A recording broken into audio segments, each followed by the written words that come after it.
இந்த காட்சிகள் உங்களை சற்று சிரமப்படுத்தலாம், மனதை வருந்தச் செய்யலாம். ஆனால் அன்றாடம் நாம் பார்த்து கொண்டே கடந்து செல்லும் காட்சிகள் தான் இவை.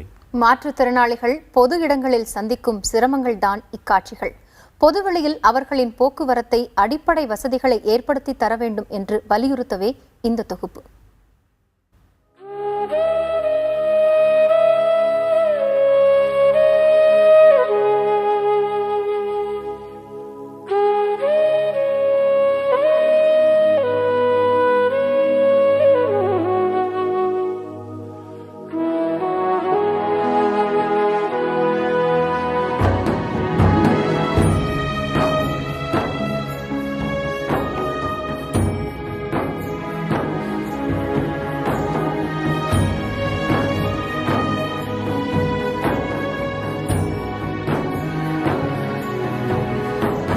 இல்லாமல் நடக்க முடியாது. ஆனால் எங்கே போனாலும் படிக்கட்டு இருந்தால் சுத்தமாக ஏற முடியாது. கிளாஸாக சர்வல் இருந்தால் ஏறி போயிடும். கூட ஆள் இருந்தால் தான் போக முடியாது, வர முடியும். இது எனக்கு ரொம்ப கஷ்டம். எனக்கு கடை ஏடிஎம் பேங்க்குள்ளே போய் பார்த்ததே கிடையாது. பையன் தான் வந்து எல்லாம் ஹெல்ப் பண்ணுவான். துணி கடைக்கு போனால் கூட சரி, வெளியில் தான் இருப்போம். பையன் தான் போய் எடுத்துன்னு வருவான். துணி கடை எந்த கடைக்கு போனாலும் சரி, துணி கடை மார்க்கெட்டுக்கு காய்கறி வாங்கினா கூட பையன் தான் போய் எல்லாம் வாங்கி வருவான்.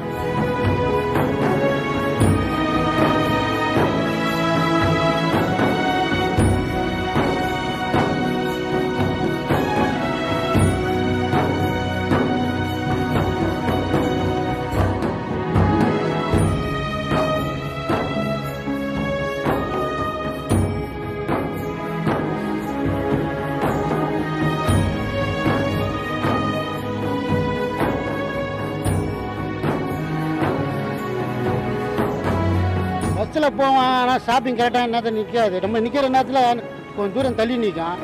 திருப்பி அங்கே போய் நின்னா திருப்பி பின்னாடி நிற்கும். பின்னாடி வந்து எப்படியோ போய் 1 மணி நேரம் பஸ் ஏறுது. ரொம்ப நேரம் வந்து பலகாரம் போகுது.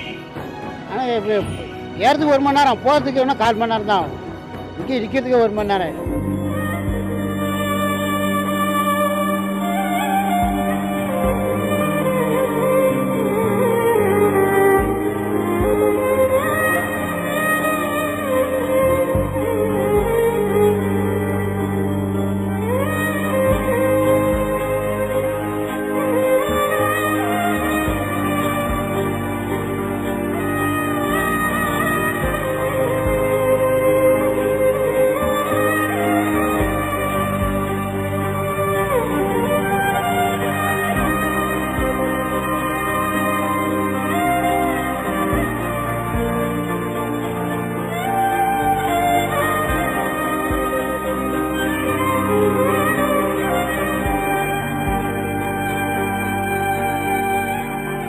இந்தியாவில் வந்து 1995 வந்து மாற்றுத்திறனாளிகளுக்காக தடையில்லா சூழ்நிலையை உருவாக்கணும்னு 1995 சட்டம் போட்டாங்க. ஆனால் இன்னைக்கு 21 ஆண்டுகள் ஆகுது. 21 ஆண்டுகளாயும் இன்னைக்கு நீங்கள் பார்த்தீங்கன்னா இந்த ரேம்பில் நாங்கள் 2 பேரும் ஏதோ பாசாங்க போட்டு ஏறுற மாதிரி தெரியும். ஆனால் அது கிடையாது உண்மை. உண்மையிலே அவரால் ஏற முடியாது. அவருடைய பணத்தை போய் யாராவது எடுக்கணும், ஏடிஎம்ல நம்பி கொடுத்தோம்னா நம்பி அப்பா பிள்ளையா இருந்தால் கூட ஏமாற்றிட்டு போகிற காலமாக்குது.